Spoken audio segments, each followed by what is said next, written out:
Okay, brethren, I just mentioned there in the prayer, prophecy, there's a lot of prophecy in the scriptures. About 1/3 of the Bible, roughly, is alleged to be prophecy, and a large chunk of it appears to be yet future. So there's a lot of prophecy will come to pass in the next few years. Actual timing, of course, not easy to say. And if you're looking at prophecy, the book of Revelation would have to feature as a major chunk of future prophecy.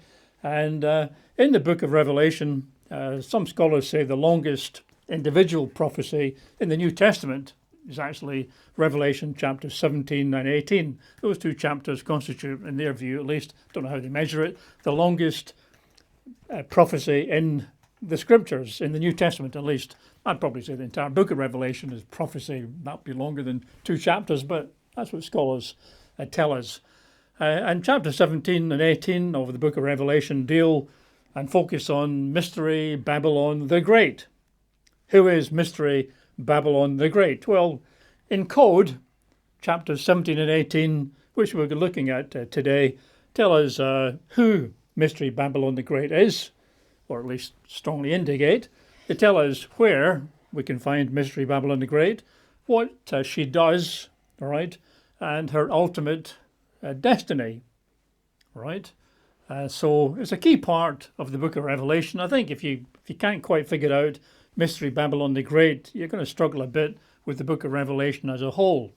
And it's an important book. It's there to reveal. That's what the name means. The book of revealing, the revelation of what lies ahead of us, right? In the Greek, it's apocalypsis.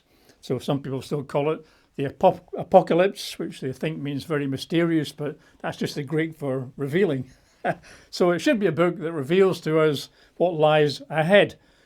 But let me stop straight away and say it's prophecy, right? As I said, I think at least 1,000 times before, if we're looking at prophecy, we have to acknowledge we look and see through a glass darkly, right? It's not easy to be 100% certain of anything in prophecy. We've said that before about, the first advent of the Lord Jesus Christ. If you read the Old Testament scriptural passages about prophesying the Messiah's arrival, you get confused because some of it seems to say, warrior, mighty, king, redeemer, and others talk about being refused and rejected and suffering and dying. You're like, well, what is it? Of course, it turned out to be both. So prophecy ahead of time, not always easy to fully understand. When we get there, of course, it'll be pretty obvious once we get there and see it in front of us.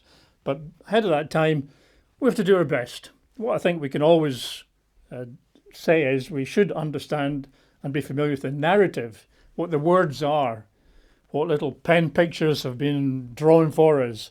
We should understand the narrative.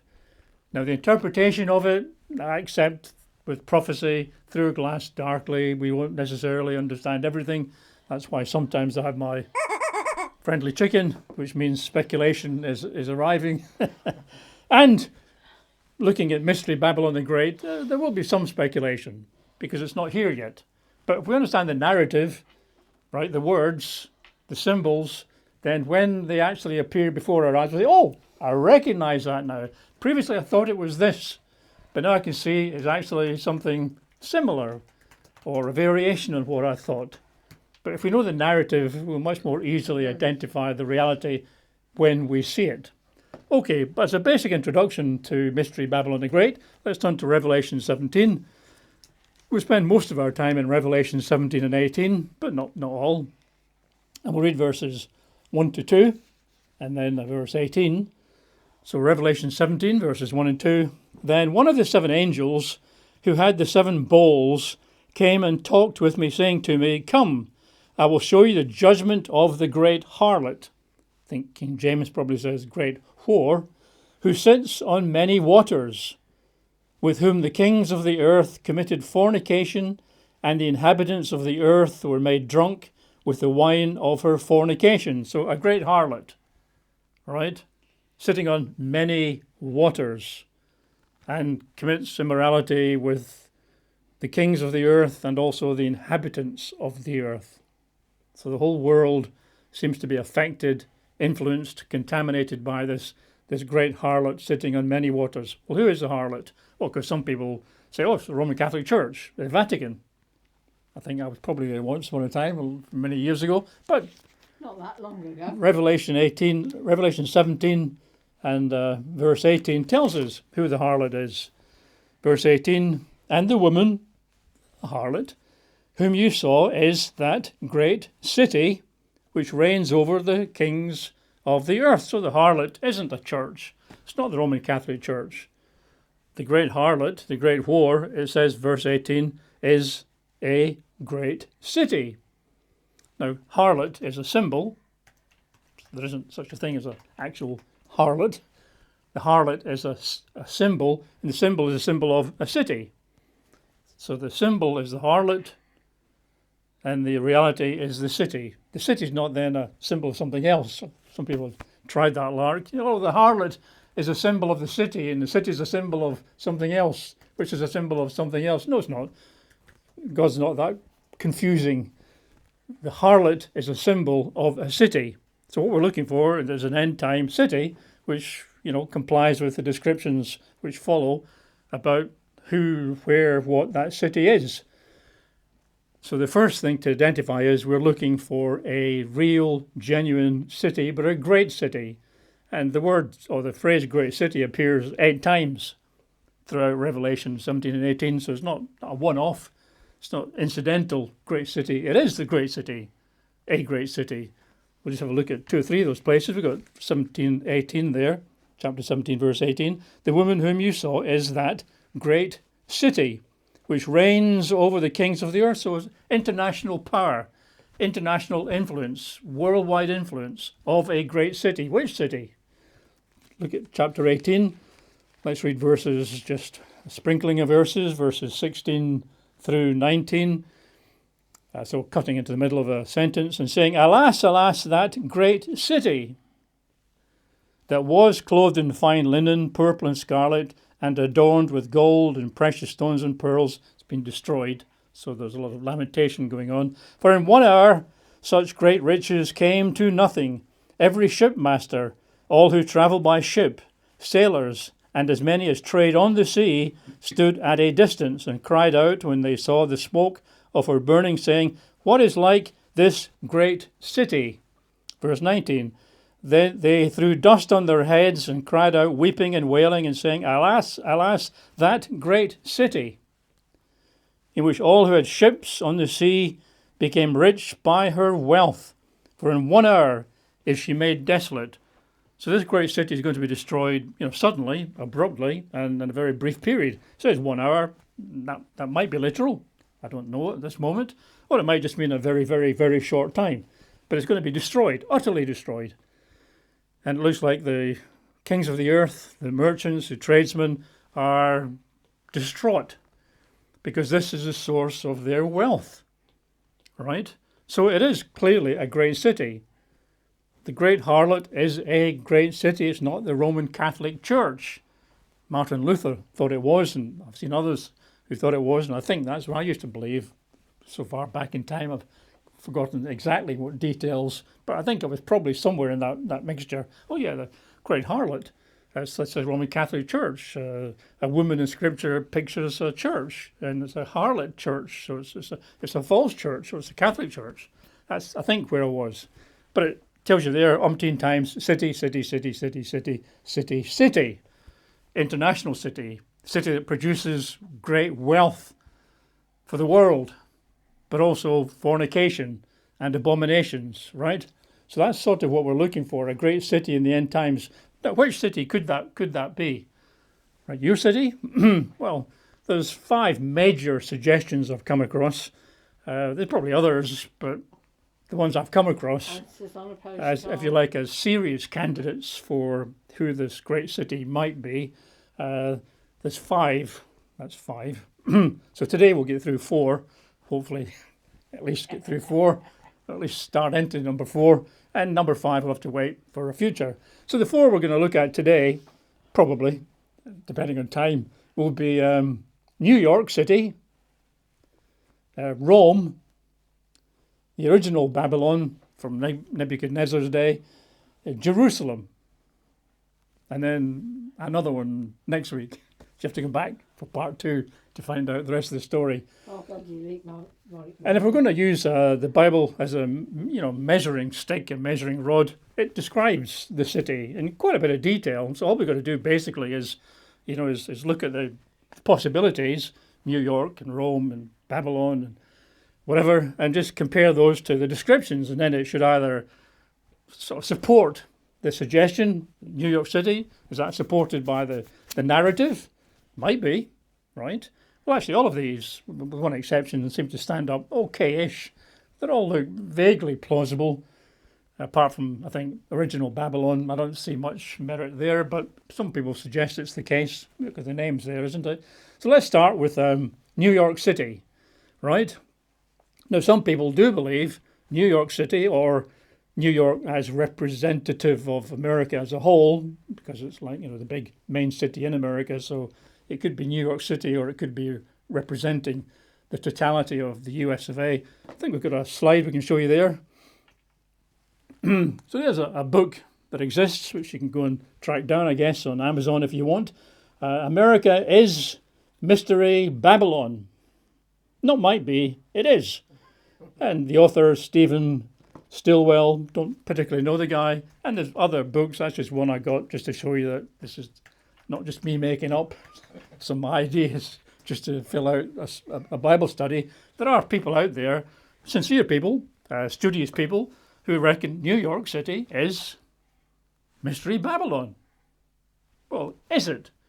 Well, it might be at this stage, but what we can do is have a look at the scriptures and see whether it stands up to scrutiny.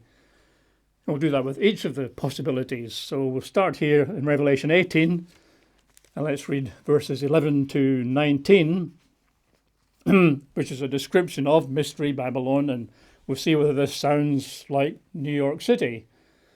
And the merchants of the earth will weep and mourn for her. This is talking about its destruction.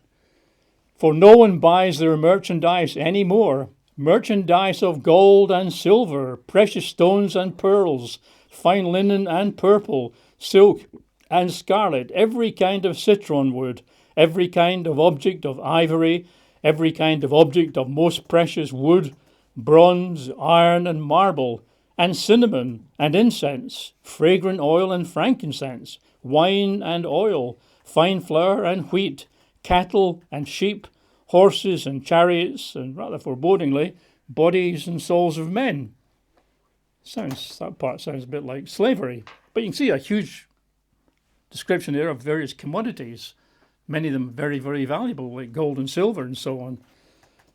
Verse 14, the fruit that your soul longed for has gone from you, and all the things which are rich and splendid have gone from you, being destroyed at this stage, you see, and you shall find them no more at all. The merchants of these things, who became rich by her, will stand at a distance for fear of her torment, weeping and wailing, and saying, Alas, alas, that great city that was clothed in fine linen, purple and scarlet, adorned with gold and precious stones and pearls. For in 1 hour such great riches came to nothing. So you're talking about a great city which is associated with great wealth. And the merchants of the world are desperately grieving over her destruction, because this is a source of their wealth, of their influence, of their power. Verse 17, for in 1 hour such great riches came to nothing. Every shipmaster, all who travel by ship, sailors, as many as trade on the sea, stood at a distance and cried out when they saw the smoke of her burning, saying, What is like this great city?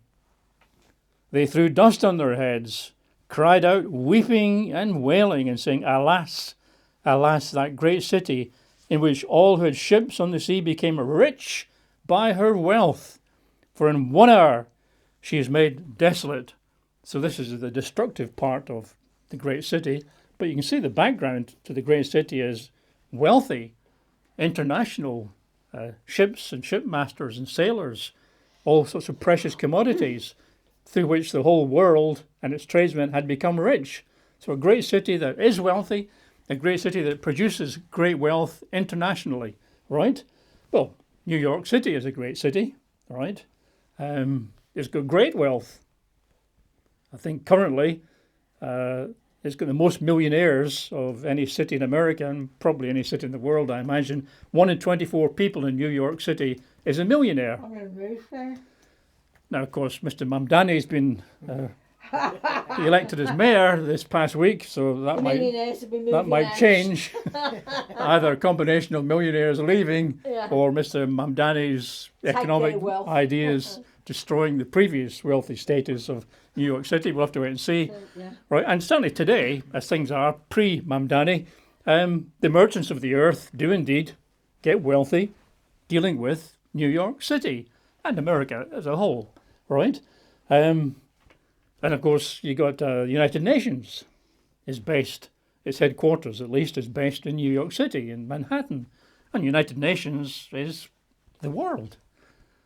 And the United Nations influence lots of countries in the entire world. It's based in New York City, so it's influence not just economic, but also political on a worldwide basis from Manhattan. And again, New York City is the home of Wall Street, right? Financial center of the USA and really one of the main financial centers of the whole world, right? With finance worldwide based in New York City. And of course, America. The US dollar is the world's #1 reserve currency. So the whole world, pretty much, even places like China, Russia, Syria, African countries, the UK, all very much dependent on the US dollar as the reserve currency. So New York City has massive influence on the world economically, right? And it's also a cosmopolitan city. Apparently over 800 separate languages are spoken in New York City, to which you think, I didn't know there were that many languages. There's only 200 nations on the earth, but 800 languages and spoken in New York City alone, right? And you saw the reference there to ships, shipmasters and sailors. That's where a lot of the trade occurs. That's where a lot of the wealth comes from. Well, New York City is one of the world's greatest natural harbors, right? So, and of course, it's a major hub of economic activity for the USA and for the world. Multiple tens of billions of dollars go through in and out of New York City. So New York City, a great city, very wealthy, worldwide influence economically and through United Nations and through the US dollar as reserve currency, right? And it's linked closely because of its great harbour to ships and sailors and shipmasters. That sounds like it's ticking quite a few boxes, right? I think so. So at this moment, that looks quite a front runner in who the city might be, because it certainly ticks all these boxes here in the chapters 18, verses 11 through 19. And something else. Have a look at chapter 17, I like that, and something else. verses 3 to 5. Chapter 17, verses 3 to 5. So he carried me away in the spirit into the wilderness, and I saw a woman, the harlot, sitting on a scarlet beast, which was full of names of blasphemy, having 7 heads and 10 horns. The woman was arrayed in purple and scarlet, and adorned with gold and precious stones and pearls, symbolizing the great wealth of this city, having in her hand a golden cup full of abominations and the filthiness of her fornication. Ew, that's more negative. And on her forehead a name written, Mystery, Babylon the Great, the mother of harlots and of the abominations of the earth. So this woman has in her hand a golden cup full of abominations and the filthiness of her fornication. Well, that doesn't sound particularly good, does it?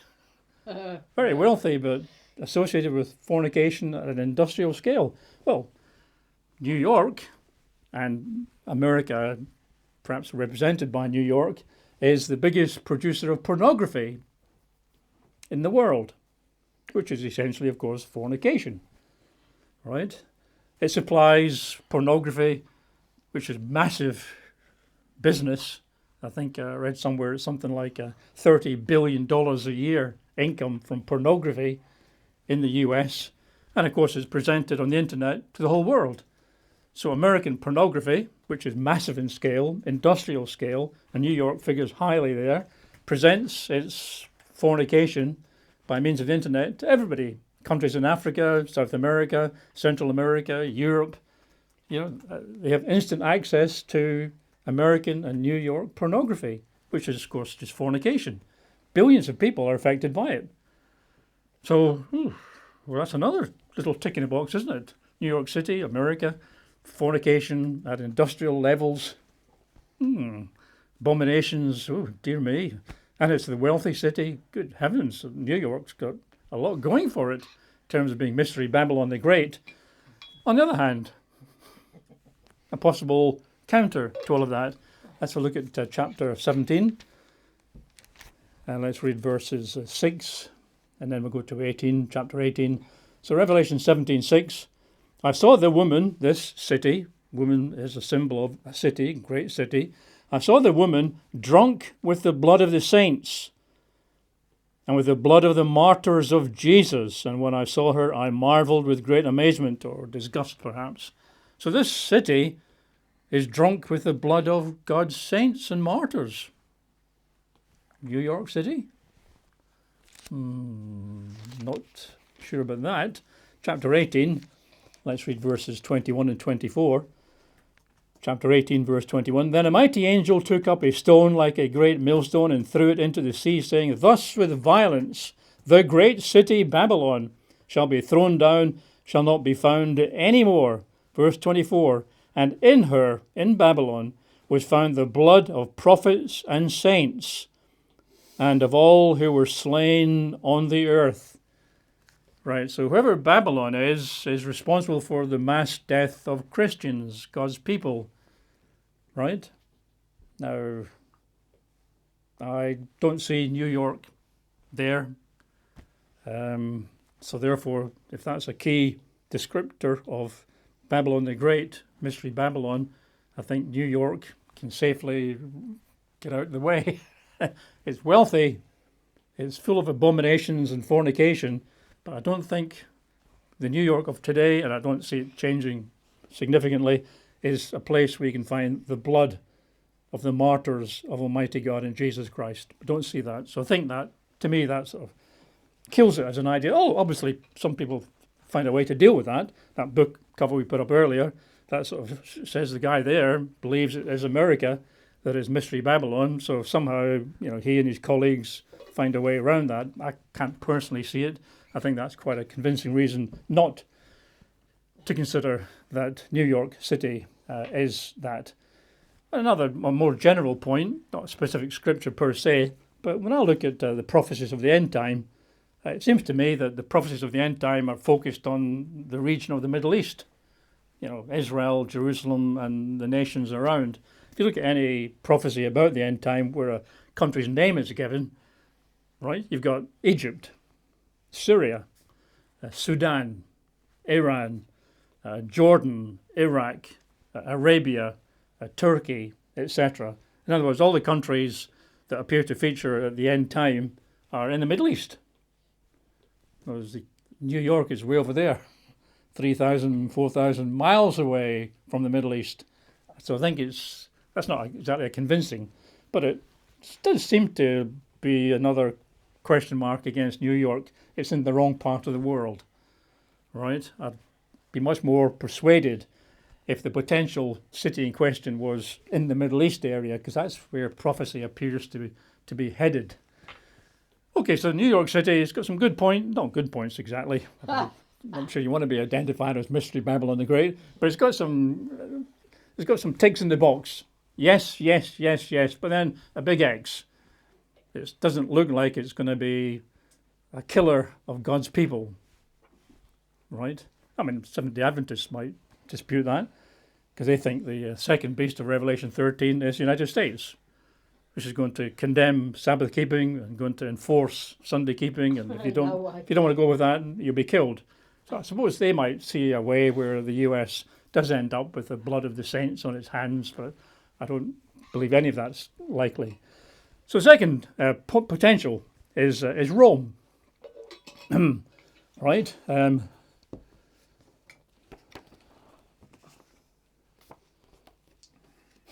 Rome, of course, is a city.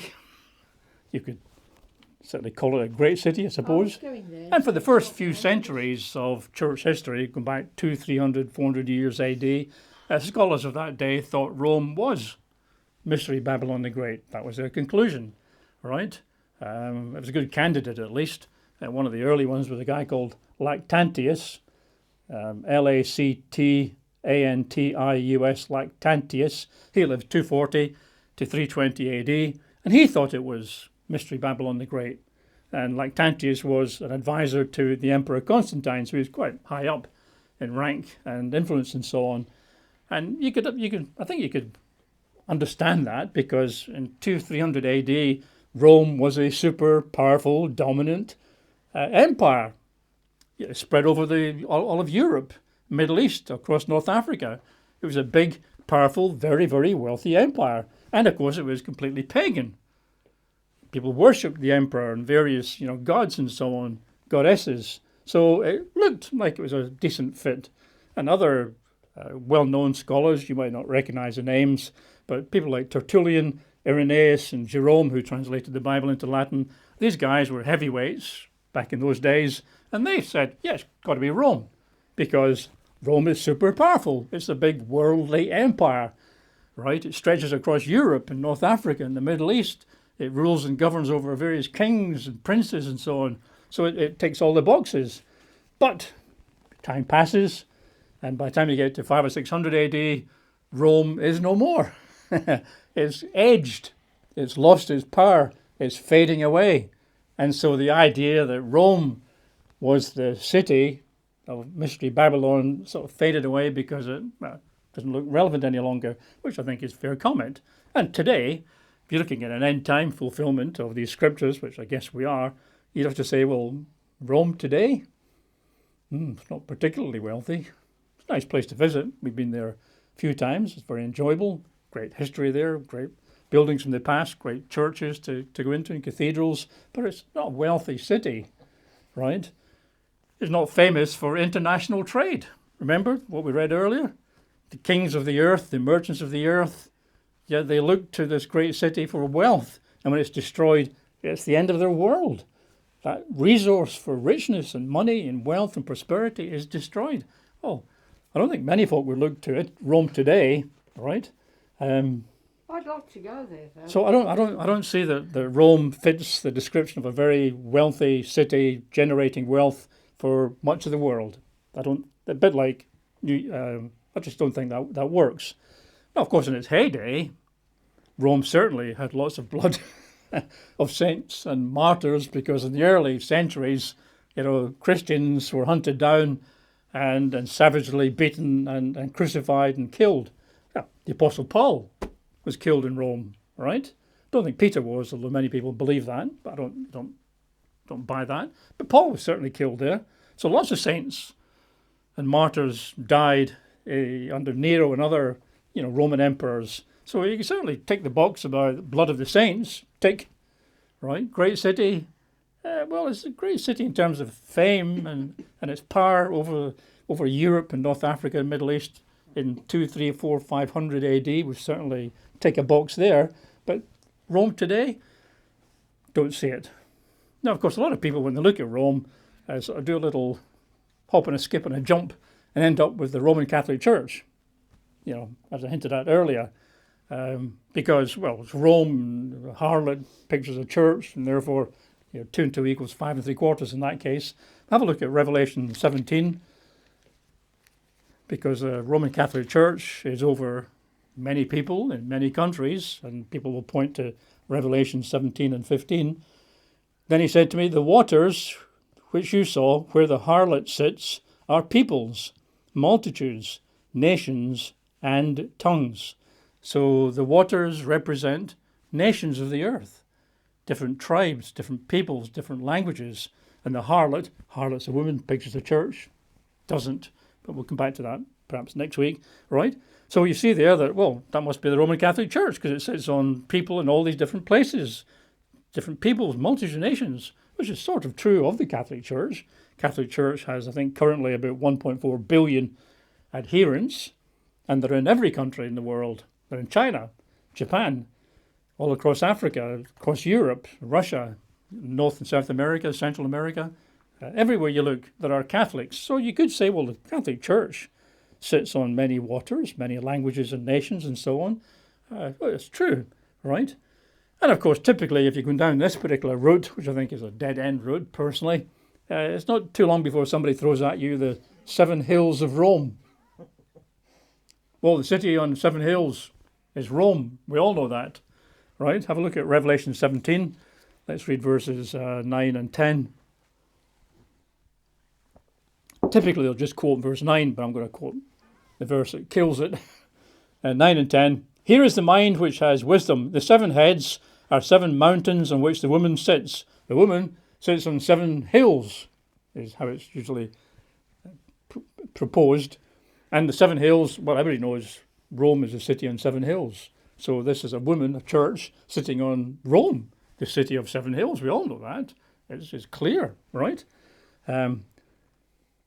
Verse 10, there are also 7 kings. 5 have fallen, 1 is, and the other has not yet come. When he comes, he must continue for a short time. Most modern translations translate this as, the 7 heads are 7 mountains on which the woman sits, and are also 7 kings. So the 7 mountains represent 7 kings, of which 5 have gone. 5 of the mountains have gone. 1 mountain is, 1 mountain's yet to come. That doesn't sound like real mountains, does it? And of course it's not, because, well, the mountains represent kings or kingdoms, right? But unfortunately, it seems most even sincere, genuine, studious authors seem to, I don't know why exactly, I think I do know why, they don't have 7 mountains, they have 7 hills, because they're trying to get to a conclusion. I've got a slide I think we can put up. You'll have seen this one when I've spoken before on the topic. This is a guy called Dave Hunt. He died about 10 years ago. Very well known author in his day. I think he was a radio preacher as well at some point in time. And he's got there, the woman rides the beast. And he says it's Rome. And one of the scriptures he quotes is Revelation 17:9. The city on 7 hills. Everybody knows the city on 7 hills is the eternal city, Rome. Therefore, that's it concluded. It's proof positive. But it's not 7 hills, is it? 7 mountains. The English word's different. Mountains. I've climbed lots of hills. I've only climbed 1 mountain, and many of you probably haven't climbed any mountains, but you probably climbed many hills. Hills and mountains are different in English. They're different in the Greek as well. Entirely different words, right? So these are 7 mountains which represent 7 kingdoms. 5 of the kingdoms, 5 of the mountains have gone. So it's not 7 hills of Rome. It's just complete nonsense, right? So today, if you're looking at Rome, right, which is not the city on 7 mountains, right, it doesn't possess, great wealth. It isn't a powerful international, city through which every nation gets super wealthy, right? So it doesn't seem to really fit, the descriptions of Revelation 17 and 18. Now, I think, I've said before, I think a lot of scholars who jump at Rome here, they arrive at Revelation 17 with already a preconceived idea in their heads, right?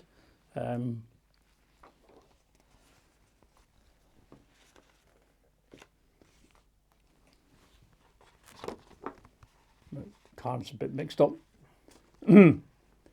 Because what they do they arrive at chapter 17, and in their mind's eye, if there is such a place up there, they already believe it's Rome before they get to 17. The reason for that is, back in Daniel chapter 2, Nebuchadnezzar has his vision of the great statue.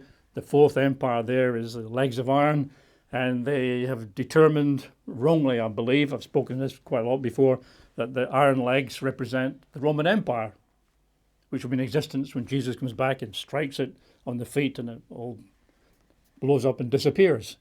So they accept Roman Empire is the legs of iron, the end time kingdom that will be there when Jesus returns. And so when they arrive at chapter 17 of Revelation and see this reference to the mystery Babylon the Great, this city, they believe it must be Rome, because it's already proven that Rome is the Roman Empire, which is the final kingdom at the time of Jesus' return. Well, I've said before that's just not right, all right? Because Rome doesn't fit the criteria of Daniel chapter 2, which is that the legs of Iron Kingdom, whichever one it is, utterly destroys, fragments, pulverizes all the ones that came before it, and Rome didn't. Rome never overcame Persia, the Silver Kingdom, and Rome didn't really pulverize Greece. In fact, they quite appreciated and admired Greek culture, Greek language, Greek literature, Greek music, Greek government, and so on, and they kept it all. So Rome fails to meet the criteria of Daniel chapter 2, and I've covered that in great length before. So therefore, you shouldn't arrive at Revelation 17. It must be Rome. Oh, look, 7 mountains. We'll call on 7 hills, and sitting in 7 hills, Rome. So I told you it was Rome. Well, proof positive. Well, only if you've got the preconceived idea when you arrive, right? So if Rome doesn't look promising, right? Not modern Rome. You might have got away with it in 300 AD when Rome was a super powerful, dominant kingdom over all the nations of Europe and North Africa and the Middle East, and all their kings. It was a very pagan empire with gods and goddesses and temples and all the rest of it. You might have got away with it in those days, but modern Rome, not wealthy, doesn't generate wealth, right? And so on. So I don't think that's it. What about ancient Babylon? That's the third of our today's 4 possibilities, is ancient Babylon. And of course the idea is that ancient Babylon is ruins today, but it will be somehow resurrected and rebuilt and will recover. And it's an interesting idea, of course, but today it is ruins, just sandy desert and ruins. There's nothing there, right? So if the Mystery Babylon the Great has to become a powerful city, a great city, with international connections, generating huge amounts of wealth for all the kings and nations of the earth, if that's what Mystery Babylon has to become, and today it's just ruins in the sandy deserts, well, and it's got to develop as a great city with a great population, and they've got to enter into all sorts of contracts and deals around the world to generate huge amounts of wealth and become rich itself. How long is that going to take if it's just desert today and ruins today? I don't know. I mean, I can't say. It might take, I don't know, 50 years, a century. I can't say it's not going to happen, all right? But if we're today in 2025, we're somewhere near the end of the age, and it might be, Christ's return might be 5 years away, 10 years away, 20 years away, 25 years away. There's no way that ancient Babylon could get to the description here unless Jesus' return is 100 years away, 150 years away. And of course, I can't comment on what ancient Babylon might look like 100 years from now. Perhaps it would be a fantastic big city and full of wealth and culture, and the nations go to Babylon to visit it and do deals with the leader of Babylon. So I don't see it, because I don't think we've got the length of time ahead of us necessary for Babylon to be resurrected and become a powerful international global city, right? Could be wrong there, of course, but I doubt it, right? Plus, in any event, it doesn't say in Revelation 17 Babylon the Great. It says Mystery Babylon the Great. I think that implies it's not the Babylon, it's Mystery Babylon. There's a mystery to it, which is it's not the original Babylon, it's Mystery Babylon.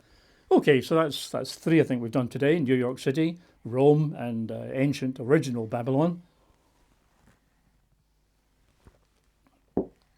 So then you've got Jerusalem, which of course is a well-known city, and it's quite a popular idea that Jerusalem, end-time Jerusalem, is Mystery Babylon the Great.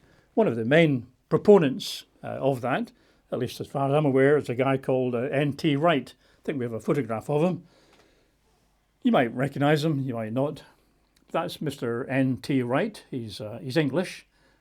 Probably looks a bit English. Aren't all the best ones? He's an Anglican bishop. Has got Anglican clerical vestments on there under his jacket. So N.T. Wright is a very well-known bishop. He's Bishop of Durham, northeast of England. Well, he was. I think he's retired from that now. But he's a well-known theologian. I like his cross, very nice. He's the author of 70 books on theology. He's a quite erudite guy, quite active. He's done his own translation of the New Testament. I did consider buying it once. I used to read it in a bookshop, free. You would be in a Scotch, you mean? Well, there are very few Bible bookshops in Britain. I mean, very few. Even less now. Even less than there used to be, and there never were any big numbers. The ones in St Paul's. If you go, I've been in Wells Cathedral, and in Wells Cathedral got a small sort of gift shop, a handful of books. You never find a Bible typically in a Church of England cathedral. They don't go for that sort of stuff. But they had a small copy of N.T. Wright's New Testament. I thought, I've heard of it, so I took it down and read a few pages. It comes across okay, right? And he's also a very popular guest on lots of Bible podcasts, which of course are all over the place these days, especially in the USA. We don't do that in England. We don't do religion in Britain. We're the one and only.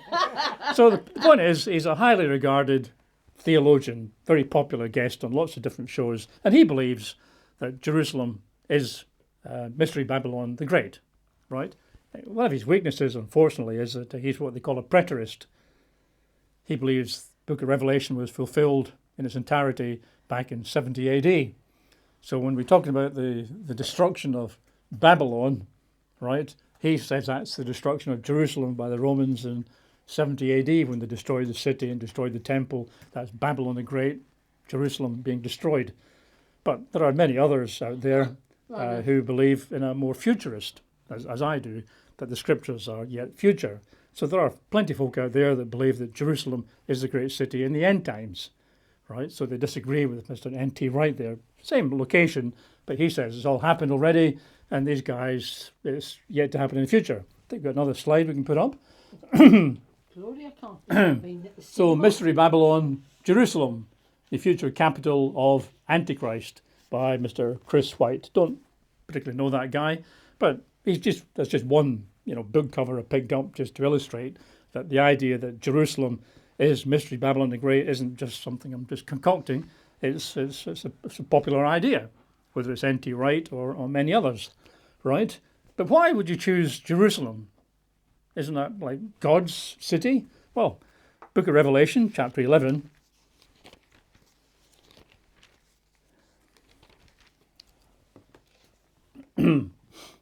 Let's read verses 7 through 10. So basically the first few verses have been about the two witnesses in Jerusalem, preaching their message, their warning message. So we pick up the story in verse 7 of Revelation 11. When they, the two witnesses, finish their testimony, the beast that ascends out of the bottomless pit will make war against them, overcome them, and kill them. And their dead bodies will lie in the street of the great city. Ooh, great city. 8 times in chapters 17 and 18.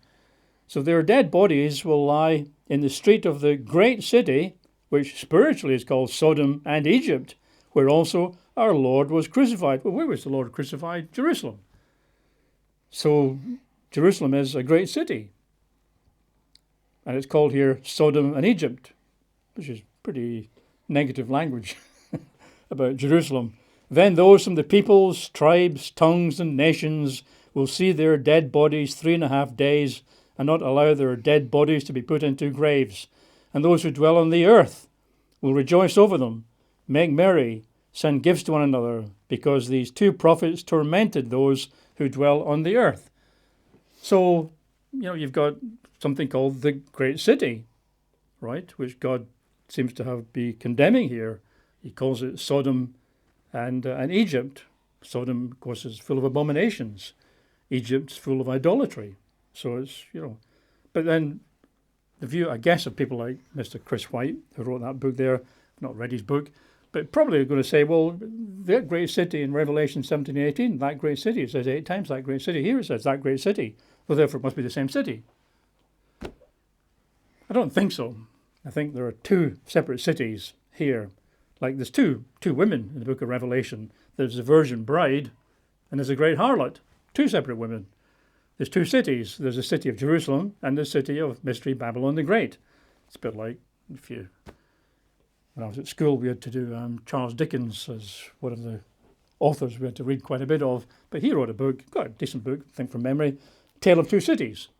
And I think somebody once upon a time did actually call the book of Revelation A Tale of Two Cities. Jerusalem the city and Mystery Babylon the city. So I'm not at all convinced that the reference to that great city means it's the same city. Both are great cities, right? And after Jerusalem is punished, which it will be, and rightly so, because it's Sodom and Egypt, it will become refreshed as the city of truth, Jesus Christ's headquarters in the millennium, whereas Babylon, after its punishment, ceases to exist. It will be gone. So two different cities, two different destinies. There is another possible, link between Mystery Babylon the Great and Jerusalem that people will sort of point to, which is, if you remember earlier, we read that Mystery Babylon the Great is filled with the blood of saints and martyrs of Jesus Christ. That's Mystery Babylon the Great. Well, you can point that to Jerusalem, right?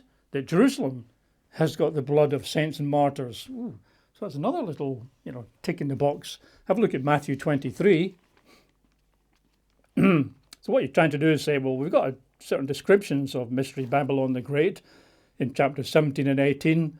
If we take those descriptions, that's sort of, if like that measuring stick, and apply it to New York City or Rome or ancient Babylon or Jerusalem, does it work? And Revelation 17:18 says that Mystery Babylon the Great is filled with the blood of the saints and martyrs of Jesus. Could that be applicable to Jerusalem? To which the answer is, yeah, probably. Have a look at Matthew 23. So Jesus is condemning the Pharisees in particular at this point. There's 8 different woes expressed throughout chapter 23, 8 woes, 8 curses that Jesus makes against the Pharisees in particular. So read verses 31 to 35. Therefore, you are witnesses against yourself that you are sons of those who murdered the prophets. That's bloodshed, right? Fill up then the measure of your father's guilt. Serpents, brood of vipers, how can you escape the condemnation of Gehenna? Therefore, indeed, I send you prophets, wise men, and scribes. Some of them you will kill and crucify. That's bloodshed. Some of them you will scourge in your synagogues and persecute from city to city, that on you, Pharisees, but they could be representative of the city of Jerusalem, that on you may come all the righteous blood shed on the earth, from the blood of righteous Abel to the blood of Zechariah, son of Berechiah, whom you murdered between the temple and the altar. So Jesus certainly is describing Jerusalem, or at least the leaders of it, which I guess one's proxy for the other, as being bloodthirsty and killers, right? It says there in that last verse there, that on you may come all the righteous blood shed on the earth, from the blood of righteous Abel to the blood of Zechariah, A to Z, A to Z. All the blood of all these prophets that God sent to Jerusalem with the warnings so that they would repent and come back to God, right? And of course, Jerusalem has a track record of killing prophets, killing Christians, I imagine, at various times as well, persecuting Christians for sure. And of course, Jerusalem killed the Lord Jesus, shed his blood. So if you're going to say, well, Mystery Babylon the Great, filled with the blood of saints and martyrs, well, Jerusalem certainly ticks at least half a tick in the box of that as well, right? Now, my personal reading of the fifth seal, the martyrdom of the saints, and the Revelation 13, the war against the saints, people of God, I tend to think that would be much wider and much more numeric than what the Jews or Jerusalem has done over the years. That's my feeling, right? So I don't know how many deaths can be attributed to the Pharisees or religious leaders. How many prophets were there in those days? I don't know. We've got the prophets that we've got the record of, but maybe 50, maybe 100, maybe 500, maybe Christians that were slaughtered by the Jews at various times. So, but I think when you get to the seal, number 5 seal, right, the martyrdom of the saints, I think when we get to the beast of Revelation 13 making war against the saints, I tend to feel that's going to be like hundreds of thousands or millions. So I might be wrong there, I guess. Bit of speculation, but I'm not sure it's quite put Jerusalem in quite the same place as Mystery Babylon the Great. Right. Another potential link, so drawing another connection between Mystery Babylon the Great and Jerusalem, potentially, is that Revelation 17 is talking about the great harlot, right? Seen that? The great harlot. Well, it so happens that very often God called Jerusalem a great harlot. Oh, well, if this is a great harlot in Revelation 17, and God says Jerusalem's a great harlot, oh, that sounds, quite an interesting potential connection, which it is. Have a look at Isaiah chapter 1. So Isaiah chapter 1.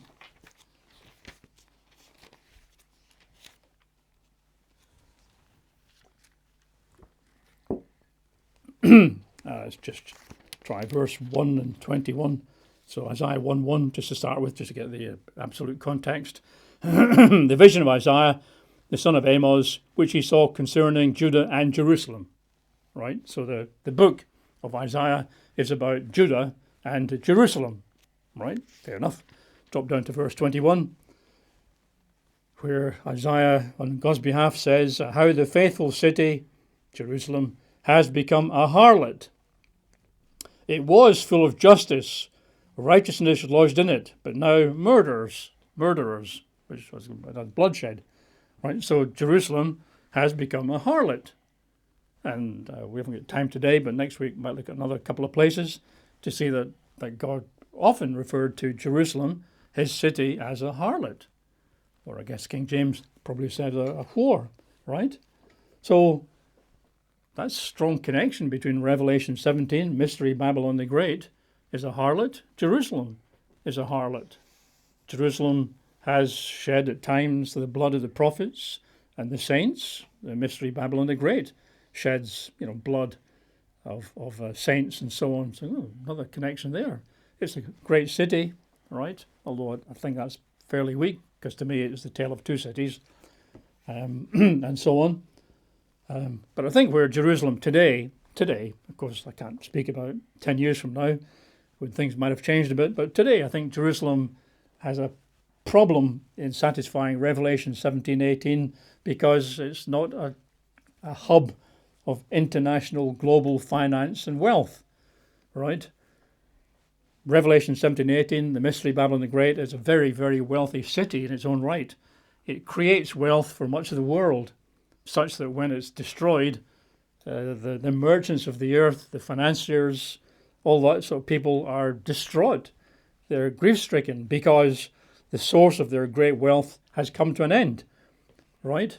So I don't think today Jerusalem has that level of connectivity and production of wealth, gold and silver and precious metals and so on. That might change, of course, in years to come. But I can only talk about what I see today. Today it doesn't achieve those sort of ends. And of course, as you saw earlier in Revelation 17 and 18, when Mystery Babylon the Great, the source of wealth, is destroyed in an hour, the ship's captains, the sailors, the merchants grieve and lament because, not for emotional reasons, like its money's ended. That's the main reason. Oh my word, that great city which produced our wealth, our Rolls Royces, our high-rise flats and apartments, our holidays and great places, that great city which produced all that wealth has been destroyed, and they lament and grieve at the city's destruction. Well, that wouldn't be the case today if Jerusalem got destroyed, because a lot of nations hate Jerusalem, especially in the Middle East, loathe Jerusalem. If Jerusalem is destroyed today, at least half the world would rejoice and dance, not lament and grieve. Now, of course, again, things may change in 10 or 20 or 30 years, I can't really address that. I can only see what's there today, which is that, to me, Jerusalem ticks a box about being a harlot, potentially, ticks a box about some bloodshed of saints and so on, or at least half a box. It is a great city, which partially ticks a box from Revelation 17:18. But I think currently its major failing is it doesn't today have international global wealth production, right? But that, of course, might change in the future. I think there's one or two other challenges with Jerusalem. So we'll have to wait till next week to look further into that. So I think there are major problems with New York. I mean, obviously some folk believe it. I showed you the book cover earlier. So some folk are quite convinced New York City is the place. Probably looking forward to God destroying it. And Rome might once upon a time, 200 AD, have worked. Not fully, but you can put a strong case for it. But not Rome today, I don't think. It's a lovely place to visit, but it's not an international powerhouse of economic wealth and productivity. That's not what the Italians do. Ancient Babylon, yeah, all right. If it's 100 years in the future, who knows? It might be a place of great skyscrapers and gold and wealth and minerals and connections around the world. But today it's not, it's just ruins in the desert. That doesn't work for me. And Jerusalem, it ticks several boxes, but one or two it doesn't, right? So we'll finish off Jerusalem next week. And then, of course, well, who else might it be? If it's not New York, if it's not Rome, if it's not ancient Babylon, if it's perhaps not Jerusalem, who's left? San Antonio? Edinburgh?